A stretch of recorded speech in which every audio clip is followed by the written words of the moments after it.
It was late autumn when Daniel checked into the Grey Haven Inn, a quiet, ivy-covered lodge nestled at the edge of a misty forest. He was a travel writer, seeking solitude and inspiration, hoping the remoteness of the inn would offer peace. The receptionist, an elderly woman with clouded eyes, handed him the key to room 9 with a hesitant smile and said, "Don't mind the creaks. Old buildings have memories." Daniel nodded politely, not paying much attention. The hallways were narrow, the walls covered in faded wallpaper that peeled at the edges like tired skin. Room 9 was at the far end of the corridor, its door slightly misaligned, as though it had been opened and closed more times than any other. Inside, the room was small but warm, lit by a single lamp beside the bed. There was an old wardrobe, a writing desk, and a tall, narrow mirror leaning against the wall across from the bed. Something about the mirror felt off. Its frame was ornate, carved with symbols he didn't recognize. And the glass wasn't perfectly reflective. It was just a little too dark, like a shadow always lingered behind him. Daniel unpacked, tried not to look at it, and spent the evening writing. Around midnight, he turned off the lamp and lay in bed. But sleep didn't come easily. He kept glancing at the mirror, feeling like something was watching him through it. Then, just as he was drifting off, he heard a soft tap from the glass. He sat up. Silence.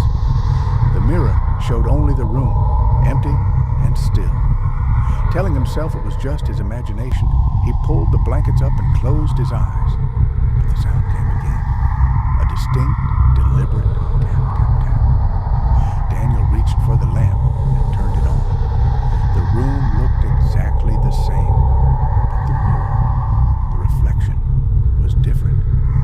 In the glass, the door to the hallway was open, though in reality, it remained shut. And standing just beyond the open door in the reflection was a figure, tall, pale, motionless. Daniel jumped up, heart pounding, and approached the mirror slowly. As he got closer, the figure in the reflection turned its head slightly, looking directly at him. But in the real room, there was nothing. He reached out and touched the glass. It was ice cold. Suddenly, the reflection snapped back to normal. The door in the mirror was closed again. The figure was gone. Daniel backed away and slept with the lamp on, too afraid to turn his back to the glass. The next morning, he asked the receptionist if the mirror had always been in room 9. She looked at him carefully and replied, "No, dear. That mirror was put there last year.